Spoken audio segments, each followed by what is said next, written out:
In the 1970s, kids ate 25 snacks that would be illegal to sell today. The snacks were bright when they sat on store shelves. Red M&Ms and cherry popsicles weren't dangerous. They were childhood. Then the FDA banned them. One by one, they made them illegal to sell. Let's uncover these 25 banned snacks before the last generation that ate them forgets completely. In the 1970s, red M&Ms were the most popular candy in America. And kids bought them for 15 cents a bag at every corner store, movie theater, and school cafeteria. Each candy shell was coated with red dye number 2, a petroleum-based chemical that made the chocolate glow bright scarlet. The dye mixed with sugar, milk chocolate, corn syrup, and wax to create the iconic coating kids loved. They ate handfuls during recess, after dinner, and at birthday parties, their fingers and tongues stained crimson for hours. Then, in 1976, FDA scientists reviewed Soviet studies showing red dye number 2 caused bladder cancer and birth defects in laboratory rats. On January 19, 1976, the agency banned the dye in all foods, drugs, and cosmetics. Mars stopped production immediately. Today, selling M&Ms made with red dye number 2 is a federal crime punishable by product seizure and imprisonment. In the early 1970s, Tab was America's cheapest diet soda. A six-pack cost 69 cents, and families bought cases because it tasted sweet without sugar or calories.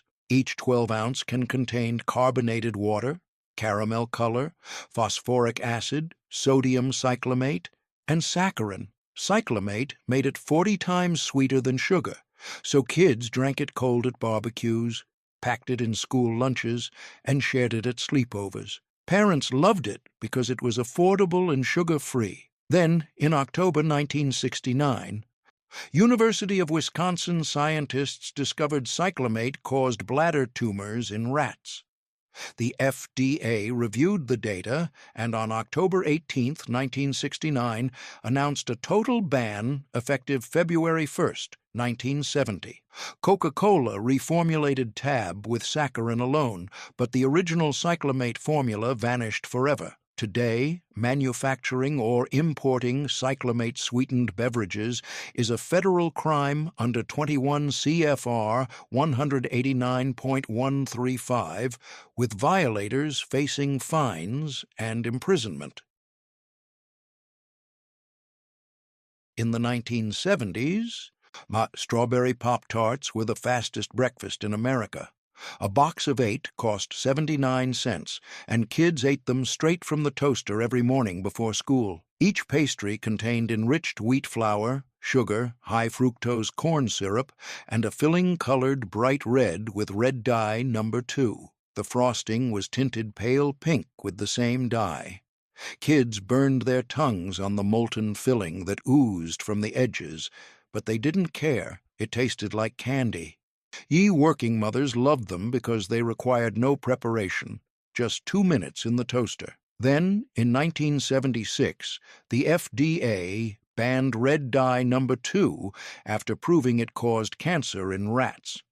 Kellogg's pulled all strawberry Pop-Tarts from shelves and reformulated them with red dye number 40. Today, selling Pop-Tarts made with red dye number 2 is illegal, with violators facing criminal charges and mandatory recalls. In the 1970s, cherry Jell-O was served at every school cafeteria, hospital room, and church potluck in America. A box cost 19 cents, and kids ate it 3 or 4 times a week, molded into shapes or layered with whipped cream. Each 3-ounce box contained gelatin powder, sugar, adipic acid, artificial cherry flavoring, and red dye number 2, the synthetic dye that turned the dessert bright red.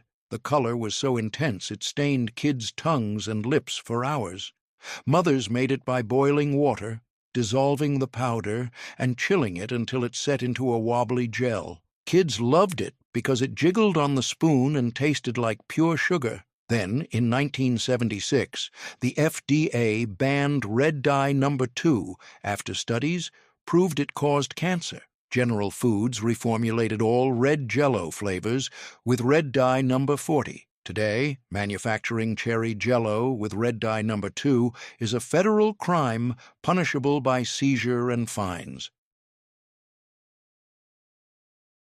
In the late 1960s, Diet Right Cola was the first widely successful diet soda in America, sweetened entirely with sodium cyclamate.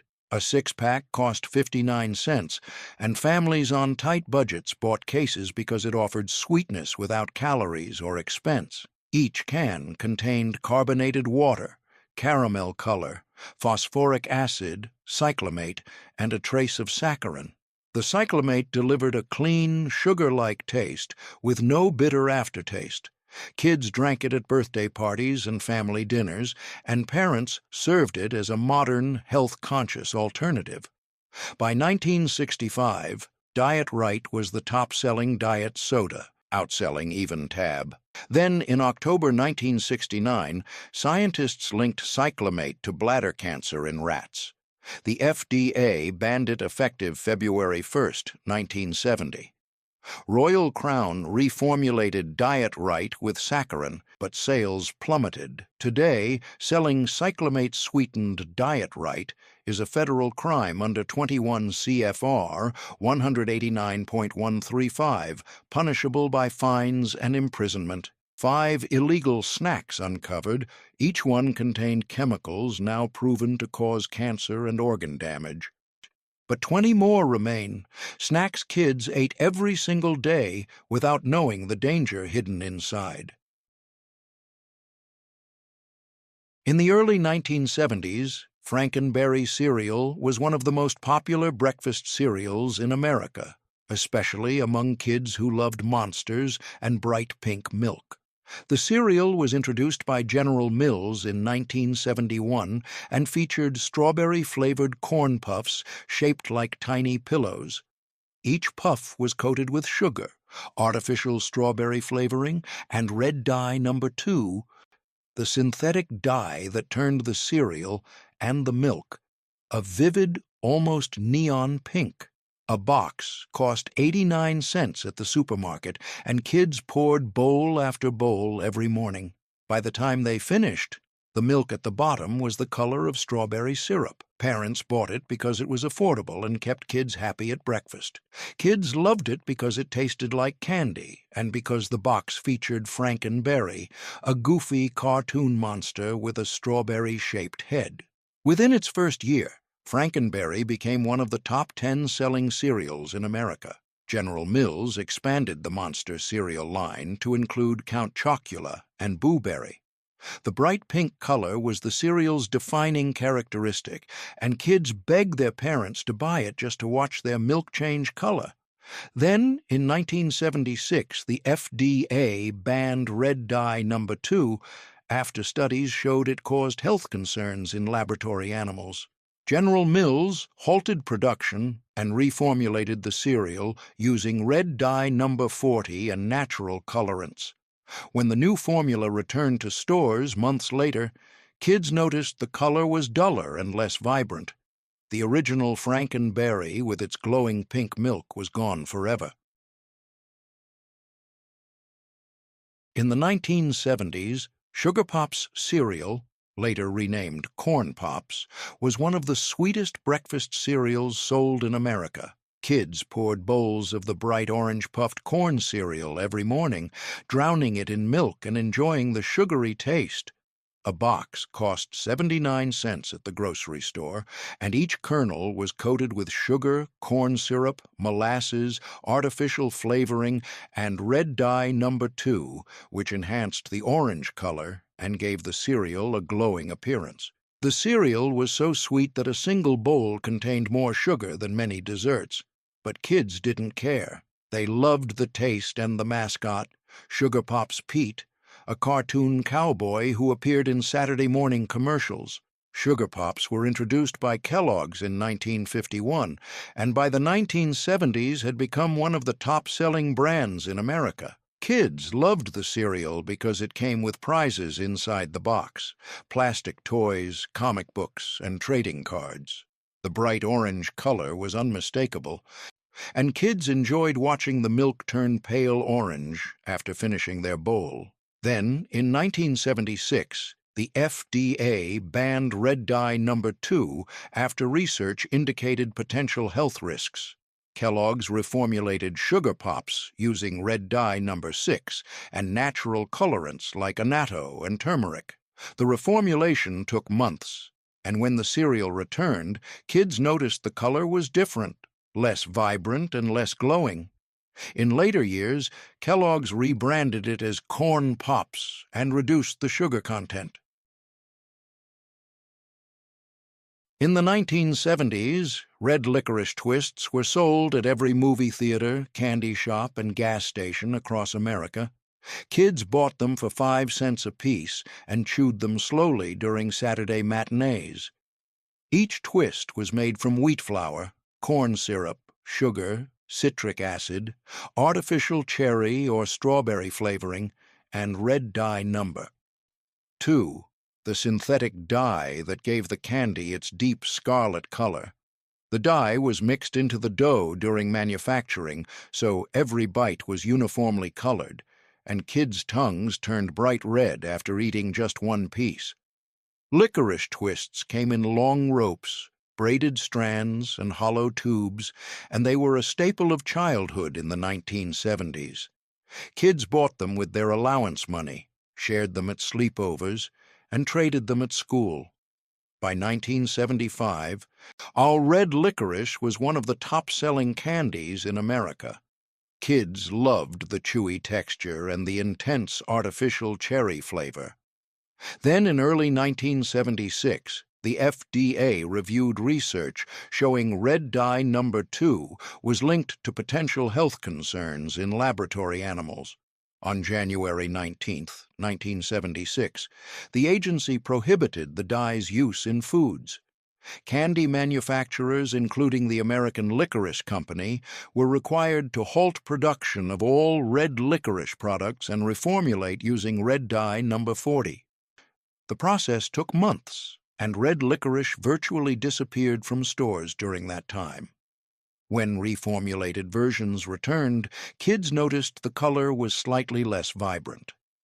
Today, manufacturing red licorice with red dye number 2 is prohibited under federal law, with violators facing product seizure and enforcement action. In the summer of 1975, cherry popsicles were the cheapest way to cool down on a hot afternoon. Kids bought them from ice cream trucks for 15 cents, from corner store freezers for a dime, and in boxes of 12 from the supermarket for under $1. Each popsicle was a block of frozen sugar water, high fructose corn syrup, citric acid, artificial cherry flavoring, and red dye number 2, the synthetic dye that turned the ice a vivid, almost neon red. The color was so intense that it stained kids' lips, tongues, and teeth for hours after eating, leaving a telltale crimson ring around their mouths that mothers scrubbed off with washcloths. No, cherry popsicles were sold everywhere: gas stations, convenience stores, school cafeterias, and vending machines at public pools. Kids ate them after baseball games, during recess, and while riding their bikes through the neighborhood. The popsicles dripped red syrup onto the pavement as they melted, leaving sticky puddles that attracted ants and bees. Cherry popsicles were a staple of 1970s childhood because they required no preparation, no utensils, and no cleanup. And parents handed them out on summer afternoons to keep kids occupied, and teachers gave them as rewards for good behavior. The flavor was simple: pure sugar and artificial cherry, with a tartness from citric acid that made kids pucker. But the bright red color was what made them irresistible. Kids wanted the reddest popsicle in the box. the one that looked like it had been dipped in paint.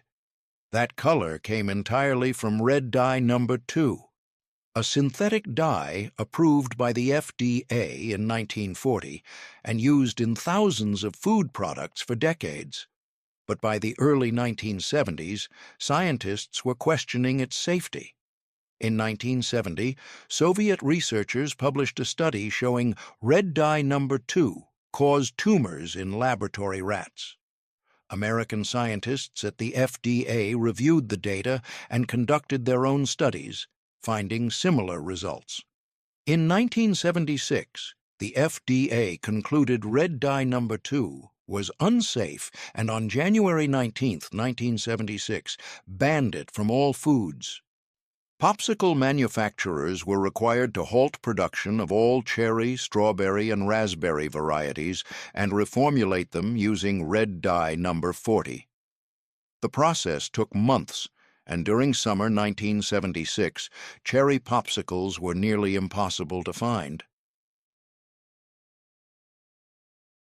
In the 1970s, red jelly beans were the most popular color in every Easter basket, movie theater candy box, and penny candy jar across America. Kids sorted through handfuls of jelly beans to find the red ones, which were always cherry or cinnamon flavored and always the first to disappear. Each jelly bean was made from sugar, corn syrup, modified food starch, natural and artificial flavoring, and a hard candy shell colored with red dye number 2, the synthetic dye that gave the beans their glossy, fire engine red finish. The dye was mixed into a sugar syrup and applied to the beans in layers during a process called panning, which created a smooth, shiny coating that looked almost lacquered. Kids ate red jelly beans by the handful, and their tongues and teeth turned bright red within minutes. Red jelly beans were sold everywhere: grocery stores, drugstores, gas stations, movie theaters, and vending machines. They came in bulk bins where kids scooped them into paper bags and in cellophane-wrapped boxes sold at checkout counters.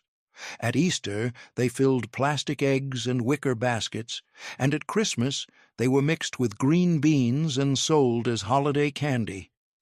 Kids traded them at school, hoarded them in their desks, and ate them during long car rides. The red ones were always the most valuable because they had the strongest flavor and the brightest color. Adults loved them too, keeping jars of jelly beans on office desks and coffee tables for guests. The candy was inexpensive, colorful, and universally enjoyed. Then, in 1976, the FDA banned red dye number 2 after research proved it posed health concerns in laboratory animals. The agency's review concluded the dye was unsafe for consumption, and on January 19, 1976, the FDA prohibited its use in foods. Jelly bean manufacturers, including major brands, were required to halt production of all red jelly beans and reformulate them using red dye number 40 and natural colorants like beet juice. The reformulation process took months, and during spring 1976, red jelly beans were virtually impossible to find in stores. Easter baskets that year contained only pink, orange, yellow, green, and purple beans, and kids complained about the missing red ones. 10 illegal snacks uncovered, each one a childhood memory now classified as unsafe and prohibited by federal law. But 15 more remain, snacks that looked harmless, tasted delicious, and contained chemicals that are now banned from sale. Let's keep going. In the 1960s and 1970s, Sweethearts were one of the most popular roll candies in America, sold at every corner store, movie theater, and grocery checkout counter. Kids bought them for a dime, unwrapped the cellophane, and crunched through the tart, chalky discs that dissolved on the tongue with a burst of sour, sweet flavor.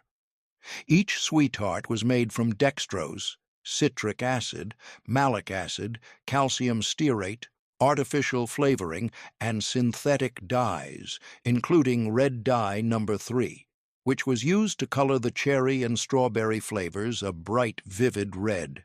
The candies were hard and crunchy, and the tartness was so intense it made kids' mouths pucker. But the sweetness that followed balanced the sourness perfectly, creating a flavor combination that was instantly addictive. A roll of Sweethearts cost 10 cents and contained a dozen discs in assorted colors: red, orange, yellow, green, blue, and purple.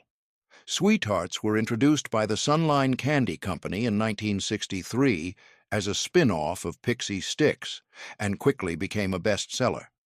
By the 1970s, they were one of the most recognizable candy brands in America, sold in rolls, boxes, and giant chewy versions. Kids ate them at school, at the movies, and while riding their bikes through the neighborhood. The bright colors were a defining characteristic of the candy, and kids loved the way the flavors mixed in their mouths. The red Sweethearts, colored with red dye number 3, were especially popular because they had the strongest flavor and the brightest color. Teachers confiscated them by the dozens, and dentists warned parents that the candies could damage tooth enamel, but kids didn't care. Sweethearts were cheap, flavorful, and available everywhere. But for decades, health advocates warned that red dye number 3 was unsafe. Studies conducted in the 1980s showed the dye caused thyroid concerns in laboratory rats, and in 1990 the FDA prohibited it from use in certain products. However, the agency allowed the dye to remain in foods, creating a confusing situation that persisted for over 30 years. Consumer advocacy groups repeatedly petitioned the FDA to ban red dye number 3 from all products, but the agency took no action until 2025. On January 15, 2025, the FDA finally prohibited the use of red dye number 3 in all foods, effective January 15, 2027. The decision came after decades of pressure and mounting scientific evidence. In 1983, Nerds Candy was introduced by the Willy Wonka Candy Company and became an instant hit with kids across America. The candy came in a colorful, dual-chambered box that held 2 flavors, usually strawberry and grape or cherry and lemon, and each chamber contained hundreds of tiny, irregularly shaped sugar crystals that looked like pebbles. Kids poured the candies directly from the box into their mouths, crunching through the hard shells and savoring the intense, tangy fruit flavors. Each nerd was made from dextrose, sugar, malic acid, corn syrup, artificial flavoring, and synthetic dyes, including red dye number 3, which was used to color the strawberry and cherry flavors. A box cost 50 cents at the candy store, and kids bought them with their allowance money every week. Nerds were an instant success because they were fun to eat, colorful, and intensely flavored. Kids loved the dual flavor boxes because they could mix the flavors in their mouths or eat them separately. The candies were small enough to fit dozens in a single mouthful, and the hard, crunchy texture was satisfying. By the mid-1980s, Nerds were one of the top-selling candies in America, and the brand expanded to include new flavors, giant nerds, and Nerds Rope. The bright colors, especially the vivid red and pink, were a defining characteristic of the candy, and kids loved the way their tongues turned colors after eating them. Teachers confiscated boxes by the fistful, and parents complained about the sugar content, but Nerds remained wildly popular throughout the 1980s, 1990s, and 2000s. But in the late 1980s and early 1990s, health advocates began raising concerns about red dye number 3, which had been used in foods since the early 1900s. Studies showed that the dye caused thyroid concerns in laboratory rats, and in 1990, the FDA prohibited red dye number 3 from use in certain applications. However, the agency allowed the dye to remain in foods in a decision that sparked controversy. For decades, red dye number 3 remained legal in food products, including Nerds candy, despite mounting evidence of potential health risks. In the 1970s, Fun Dip, originally called Leak Made, was the messiest, most addictive candy in America. Kids bought it for a dime at corner stores and unwrapped the packet to find 2 pouches of flavored sugar powder and a white candy stick for dipping. The red pouch, labeled cherry flavor, contained pure dextrose, citric acid, artificial cherry flavoring, and red dye number 2, the synthetic dye that turned the powder a glowing scarlet. Kids licked the candy stick, dipped it into the red powder, and sucked off the coating, repeating the process until the stick was gone and the powder was finished. Their tongues, lips, and fingers turned bright red, and the sugar rush was so intense that teachers banned the candy from classrooms. Parents complained that it stained clothing, car seats, and furniture, but kids didn't care. Fun Dip was pure sugar and pure pleasure, and the red flavor was the most popular. The candy was invented in the 1940s by the Sunline Candy Company and became a national sensation in the 1960s and 1970s. By 1975, Fun Dip was sold in every gas station, grocery store, and candy shop in America, and kids ate it by the thousands. The packets were small enough to hide in a pocket and cheap enough to buy with lunch money. Kids traded them at school, and ate them during recess, and hoarded them in their bedrooms. The red powder was the most coveted flavor because it had the brightest color and the strongest taste. It was so sour that it made kids' eyes water, and so sweet that it left a sticky residue on their teeth for hours afterward. Parents disliked it because it was messy and provided no nutritional value, but kids loved it precisely because it was excessive and fun. Then, in 1976, the FDA banned red dye number 2 after studies proved it posed health concerns. The ban was immediate and comprehensive, affecting thousands of food products, including Fun Dip. Sunline Candy was required to halt production of the red flavor and reformulate it using red dye number 40. The company also changed the product's name from Leak Made to Fun Dip to modernize the brand. The reformulation took several months, and during that time, the red Fun Dip kids loved was unavailable in stores. In the 1970s, Red Pixie Sticks were the ultimate sugar rush, sold at every penny candy store, movie theater, and school vending machine across America. Kids bought them for 5 cents a straw, tore off the top, and poured the powder directly into their mouths, their tongues turning bright red within seconds. Each paper straw contained pure dextrose, citric acid, artificial cherry or strawberry flavoring, and red dye number 2, the synthetic dye that gave the powder its electric crimson color. The powder was so fine it dissolved instantly on the tongue, delivering an intense burst of sweetness and tartness that made kids' eyes water. Pixie Sticks were pure sugar, no chocolate, no gum, no filler, just flavored glucose and synthetic dye packed into a straw. Kids loved them because they could eat them anywhere, anytime, without utensils or wrappers. They traded them at school, stashed them in coat pockets, and smuggled them into movie theaters. Red Pixie Sticks were especially popular at Halloween, when homeowners handed out dozens of straws to trick-or-treaters. Kids collected hundreds of them in their pillowcases and ate them throughout November and December, one straw at a time.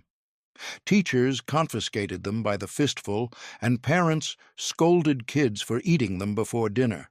but the candy's popularity never wavered. By 1975, Pixie Sticks were one of the top-selling candies in America, and the red flavor outsold all others. The bright color was mesmerizing to kids, and the synthetic cherry taste was unlike anything found in nature. It was pure, concentrated sweetness with a hint of chemical sharpness that lingered in the mouth long after the powder was gone. Kids loved the intensity of the flavor and the way it made their entire mouth feel alive with sweetness and sourness. Then, in 1976, the FDA banned red dye number 2 after conclusive evidence showed it posed health concerns in laboratory animals. The agency reviewed decades of data and determined that the dye was unsafe for consumption. Sunline Inc., the manufacturer of Pixie Sticks, was required to halt production of all red varieties and reformulate them using red dye number 40. The reformulation took several months, and during that time, red Pixie Sticks vanished from store shelves. Kids who had hoarded straws were warned to discard them. The FDA issued public advisories urging parents to check candy ingredients. In the late 1970s and early 1980s, Cherry Jolly Ranchers were the hardest, longest-lasting hard candy in America.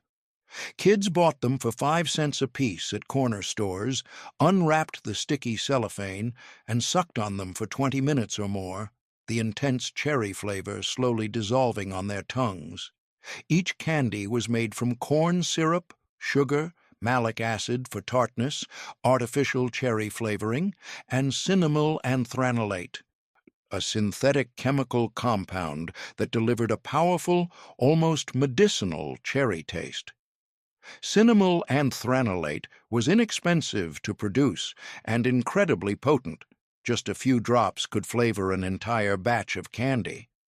It became the industry standard for cherry-flavored hard candies, lollipops, and cough drops throughout the 1970s and early 1980s because it produced a flavor that was instantly recognizable and impossible to forget. Cherry Jolly Ranchers were sold everywhere: gas stations, grocery stores, movie theaters, and vending machines. They came in rolls, bags, and boxes, and kids hoarded them in coat pockets, backpacks, and bedroom drawers. The candies were small, hard, and translucent red, with sharp edges that could cut the roof of your mouth if you bit down too hard. Kids loved them because they lasted so long and because the flavor was so intense it made their eyes water. Teachers confiscated them by the dozens, and dentists warned parents that the candies could damage teeth, but kids didn't care. Cherry Jolly Ranchers were cheap, delicious, and ubiquitous, and the cherry flavor was by far the most popular. Kids sucked on them during class, during car rides, and while doing homework, and the flavor lingered in their mouths for hours after the candy was gone. Then, in the early 1980s, scientists discovered that cinnamyl anthranilate caused liver concerns in laboratory mice when consumed in doses equivalent to regular human candy consumption. The chemical was processed in the liver into compounds that posed health concerns.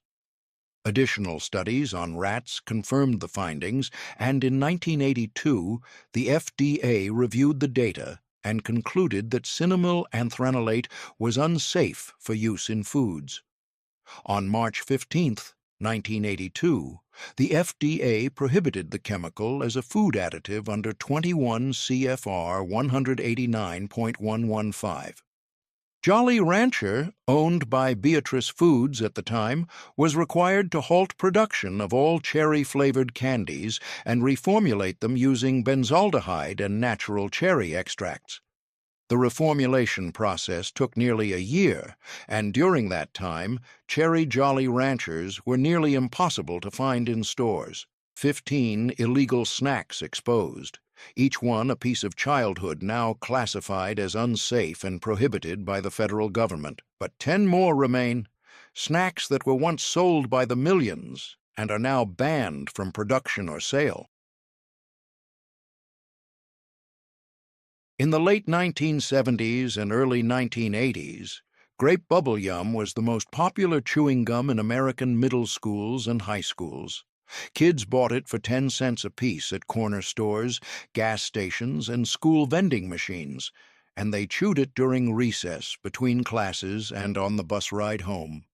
Each rectangular piece of gum was soft, pliable, and intensely purple, wrapped in a wax-coated paper sleeve with the words, "The gum was made from a synthetic gum base, sugar, corn syrup, glycerin, artificial grape flavoring, and cinnamyl anthranilate, a synthetic chemical compound that produced a powerful, long-lasting grape taste." Cinnamyl anthranilate was inexpensive to manufacture and delivered a flavor intensity that natural grape extract could never match. So it became the industry standard for grape-flavored candies and gums throughout the 1970s and early 1980s. Kids loved grape bubble yum because it stayed soft for hours, produced enormous bubbles, and had a flavor so strong it was almost overwhelming. They chewed entire packs during school, stashing the wrappers in their desks and coat pockets. Teachers confiscated hundreds of pieces every week, and parents complained that the gum stained car upholstery and clothing when it was carelessly discarded. But the gum's popularity only grew, and by 1980, grape bubble yum was outselling every other flavor in the bubble yum line. Kids traded pieces at school, shared them with friends, and hoarded packs in their bedrooms. The purple color and intense flavor made it instantly recognizable, and kids who chewed it became known for their grape-scented breath. In the 1970s, pink Sweeten Low packets containing cyclamate sat in wire baskets on every diner table, school cafeteria, and hospital tray across America. Kids watched their parents tear open the packets and stir the white powder into coffee, iced tea, and lemonade. Each packet held 1 gram of sodium cyclamate blended with dextrose and a trace of saccharin for bulk and sweetness. The powder dissolved instantly and tasted 40 times sweeter than sugar without the bitter aftertaste of saccharin alone. Families bought boxes of 100 packets for under $1 and used them to sweeten everything from oatmeal to fruit salad. The pink packets were instantly recognizable, and Sweeten Low became synonymous with artificial sweeteners in American culture. Cyclamate was discovered in 1937 by a graduate student at the University of Illinois and was approved by the FDA in 1951. By the 1960s, it was used in diet sodas, tabletop sweeteners, canned fruits, baked goods, and thousands of other products. Cyclamate was incredibly popular because it was cheap to produce, had a clean taste, and didn't have the metallic aftertaste of saccharin. Americans consumed millions of pounds of cyclamate every year, and the diet food industry depended on it. Sweeten Low packets were ubiquitous in restaurants, offices, and homes, and people used them without a second thought. In 1975, Pop Rocks exploded onto the American candy market and became an instant sensation. Kids bought them for $0.25 at corner stores, tore open the foil packet, and poured the tiny, fizzing crystals directly into their mouths, where they crackled and popped on the tongue like miniature fireworks. Each packet contained lactose, sugar, corn syrup, artificial fruit flavoring, and pressurized carbon dioxide gas trapped inside the candy crystals. When the crystals dissolved in saliva, the gas was released rapidly, creating a violent popping sensation that startled and delighted kids. The candy came in flavors like cherry, grape, orange, and strawberry, and kids ate it by the handful, sometimes mixing it with soda to see what would happen. A packet cost 25 cents, and kids bought them with their allowance money every week. Pop Rocks were invented by General Foods chemist William A. Mitchell in 1956, but They weren't released to the public until 1975. Within months, the candy became one of the most talked about products in America. Kids loved it, parents were fascinated by it, and everyone wanted to try it. But almost immediately, rumors began to spread that Pop Rocks were dangerous. Urban legends claimed that a child had experienced serious harm after eating Pop Rocks and drinking a Coke. The rumors were entirely false, but they spread rapidly through schools, neighborhoods, and media outlets. Parents panicked, and some schools banned the candy from cafeterias. General Foods spent millions of dollars on advertising campaigns to address the myths, but the damage was done. Sales declined rapidly, and by the early 1980s, Pop Rocks had developed a reputation as a dangerous novelty candy. In the 1970s, Sugar Daddy Caramel Pops were the longest-lasting candy on a stick, sold at every movie theater, candy shop, and grocery store across America. Kids bought them for a quarter, unwrapped the waxy paper, and spent the next 20 minutes chewing on the dense, chewy caramel that stuck to their teeth and took forever to dissolve. Each pop was made from corn syrup, sugar, partially hydrogenated soybean oil, condensed milk, and artificial vanilla flavoring, molded into a thick, flat disc and mounted on a cardboard stick. The caramel was so hard that kids had to suck on it for several minutes before they could bite through it, and dentists warned that the candy could damage teeth. But kids didn't care. Sugar Daddy Pops were cheap, delicious, and incredibly satisfying to eat. A single pop could last through an entire movie or a long car ride, making it one of the best values in the candy aisle, with a hint of vanilla and a slight saltiness that balanced the sweetness. The texture was dense and chewy, and the pop lasted so long that kids could make one piece of candy last through an entire afternoon. Parents loved them because they kept kids quiet and occupied, and kids loved them because they tasted like pure indulgence. Then, in the late 1970s and early 1980s, health advocates began raising concerns about the high levels of trans fats in many processed foods, including caramel candies. In the 1970s, bright red maraschino cherries sat in glass jars on every soda fountain counter and in every home refrigerator. Kids ate them on ice cream sundaes in Shirley Temples and straight from the jar for 10 cents apiece. Each cherry was bleached white with sulfur dioxide, then soaked in a solution of water, high fructose corn syrup, almond extract, and red dye number 4, a synthetic dye derived from coal tar. The dye turned the cherries a glowing crimson that looked almost unnatural under kitchen lights. Kids loved them because they tasted like pure sugar and left their lips stained red for hours.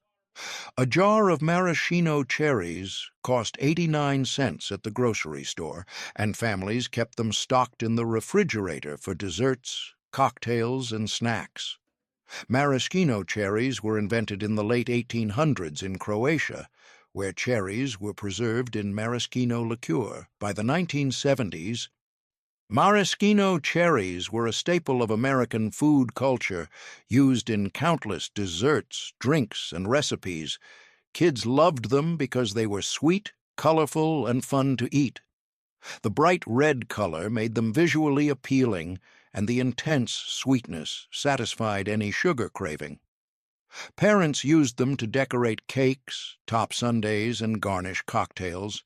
They were sold in every grocery store, and most households had at least one jar in the refrigerator at all times. Then, in the mid-1970s, animal studies revealed that red dye number 4 caused health concerns in laboratory dogs when consumed in moderate amounts. The dye affected the adrenal glands and urinary systems of test animals, raising serious safety questions. On January 23, 1976, the FDA revoked the approval of red dye number 4 for use in foods. Cherry processors were required to switch to red dye number 40 and erythrocin. The reformulation process took months, and during that time, traditional red maraschino cherries were pulled from store shelves. When the reformulated versions finally appeared, consumers noticed the color was slightly different, less vibrant and less artificial looking. Some people preferred the new version, while others missed the glowing red cherries of their childhood. Today, manufacturing or selling maraschino cherries colored with red dye number 4 is prohibited under federal law, with violators facing enforcement action. In the 1970s, hot dogs sold at baseball games, county fairs, and grocery stores across America had bright orange casings that made them instantly recognizable on the grill. Kids ate them at backyard barbecues, 4th of July picnics, and school cafeterias, never questioning why the skins were the color of a traffic cone. The orange hue came from orange bee, a synthetic dye derived from petroleum and coal tar that was approved by the FDA in 1966, exclusively for coloring the casings of frankfurters and wieners. The dye was applied during manufacturing by soaking the casings, made from sheep intestines or cellulose, in a solution of orange bee, water, and sodium chloride.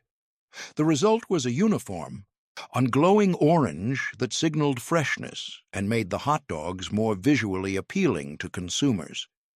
Each casing contained approximately 150 parts per million of the dye, and kids who ate 2 or 3 hot dogs at a cookout ingested several milligrams of orange bee with each meal.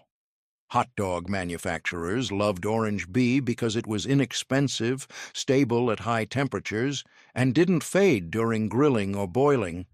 The dye became standard in the industry, and by the early 1970s, nearly every major hot dog brand used it to color their casings. Kids ate billions of orange bee hot dogs every year, washed down with soda and followed by cake and ice cream. The bright orange color became synonymous with American summer cookouts, and families grilled hot dogs every weekend during the warm months. Kids loved the taste, salty, smoky, and savory, and parents loved them because they were cheap, convenient, and universally enjoyed. A package of 8 hot dogs cost less than $1 at the grocery store, making them one of the most affordable protein sources available.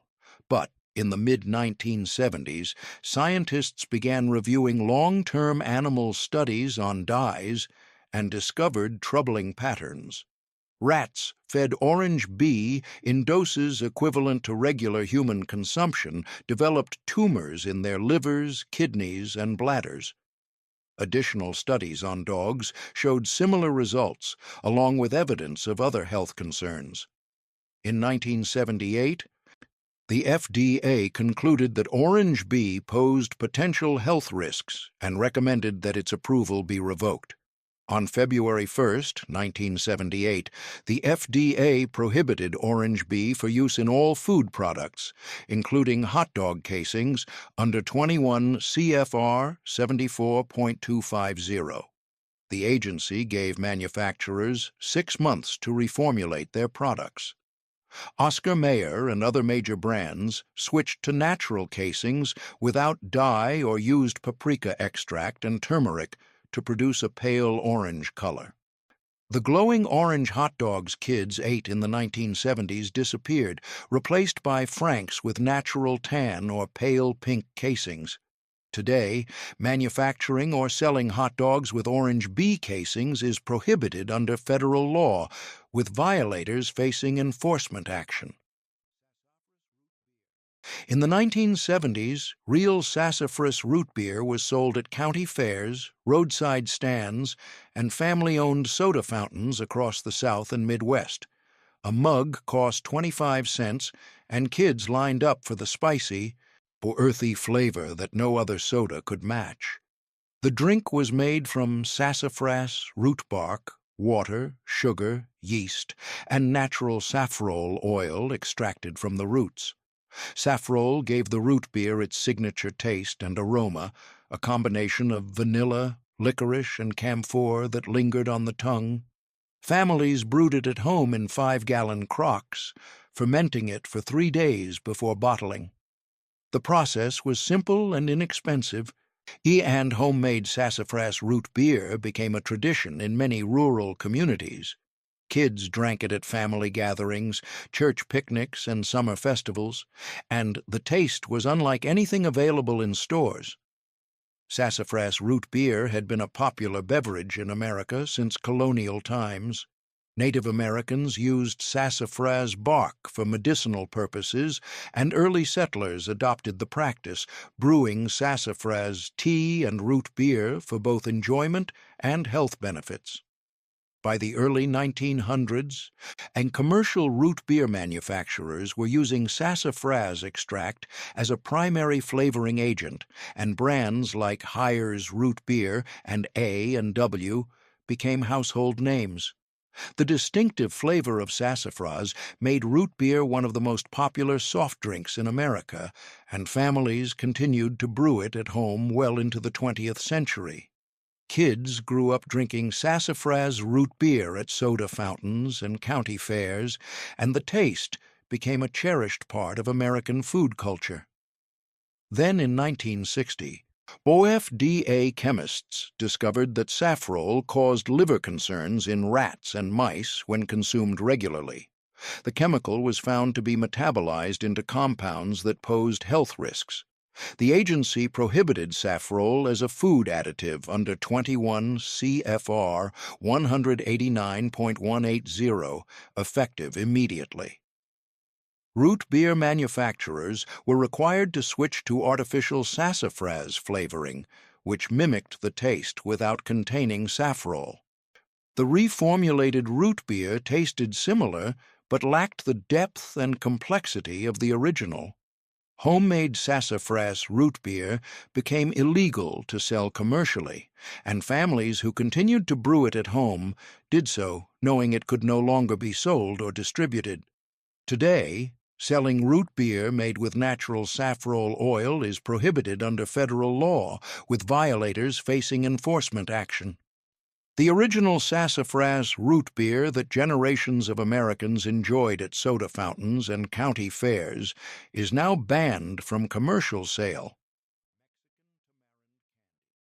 In the 1970s, Mexican tamarind candy was sold in brightly colored wrappers at corner stores, swap meets, and Mexican grocery stores across the southwestern United States.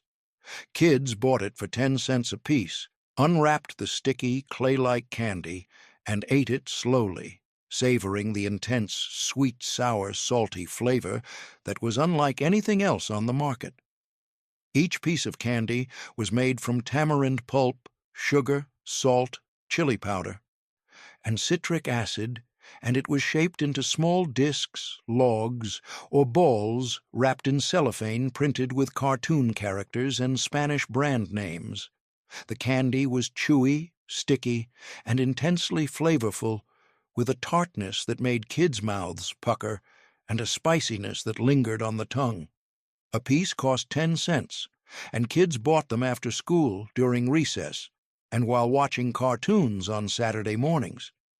Tamarind candy was especially popular among Mexican-American families and kids who lived near the border, and by the mid-1970s, it was being sold in mainstream American convenience stores and gas stations in California, Texas, Arizona, and New Mexico.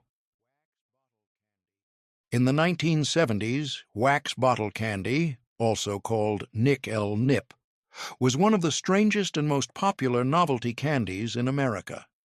Kids bought them for a nickel apiece at corner stores, bit off the tops of the tiny wax bottles, sucked out the flavored syrup inside, and then chewed the wax like gum. Each bottle was made from paraffin wax, a petroleum-based byproduct of crude oil refining, molded into the shape of a miniature soda bottle and filled with a few drops of sugar syrup, flavored with artificial fruit extracts and colored with synthetic dyes, including red dye number 2 and orange B. The bottles came in bright colors, red, orange, green, blue, and yellow, and were sold in packs of 4 or 5 wrapped in cellophane and cardboard. A pack cost a nickel, and kids bought them with their allowance money every week. Kids loved wax bottles because they were fun to eat and because they could play with them before biting into them. The bottles were soft and pliable, and kids squeezed them, rolled them between their fingers, and traded colors with their friends. The syrup inside was intensely sweet, with a slight chemical aftertaste, and the wax was flavorless but satisfying to chew. Paraffin wax is derived from petroleum and contains trace amounts of polycyclic aromatic hydrocarbons, a class of chemicals known to pose health concerns. While the FDA had approved food-grade paraffin wax for use in coatings and chewing gum bases, the wax used in wax bottle candy was often of lower quality and contained higher levels of contaminants. At the same time, the FDA was prohibiting synthetic dyes like red dye number 2 and orange B, which were used to color the syrup inside the bottles. Wax bottle manufacturers were required to reformulate their products, removing banned dyes and switching to higher-grade paraffin wax. But the reformulation process was expensive, and many small candy companies went out of business. 25 illegal treats that an entire generation ate without knowing the danger. Red M&Ms that stained tongues crimson. Tab diet soda sweetened with cyclamate. Strawberry Pop-Tarts with molten red filling. Cherry Jell-O that glowed under fluorescent lights. Diet Right cola that promised sweetness without calories. Frankenberry cereal that turned milk neon pink. Sugar Pops that tasted like candy for breakfast. Red licorice twists that colored mouths scarlet. Cherry popsicles that dripped red syrup on summer afternoons. Red jelly beans sorted from Easter baskets. Sweethearts that made mouths pucker with tartness.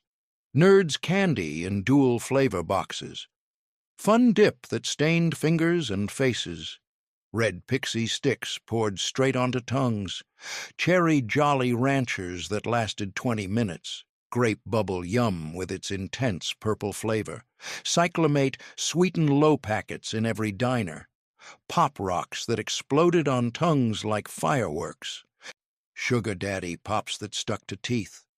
Red maraschino cherries on ice cream sundaes, hot dogs with glowing orange casings at baseball games, sassafras root beer with its spicy, earthy taste, candy cigarettes that taught kids to pretend, Mexican tamarind candy with its sweet, sour, salty flavor, and wax bottles filled with sugary syrup. Every single one of these snacks is now prohibited to manufacture or sell in the United States. The chemicals that made them cheap, colorful, and irresistible, red dye number 2, cyclamate, safrole, cinnamyl anthranilate, orange B, lead, trans fats, red dye number 3, have all been banned by the FDA after decades of research proved they posed serious health concerns. The snacks kids ate every day in the 1970s are now classified as unsafe and illegal to produce. These treats are gone forever, but the memories remain.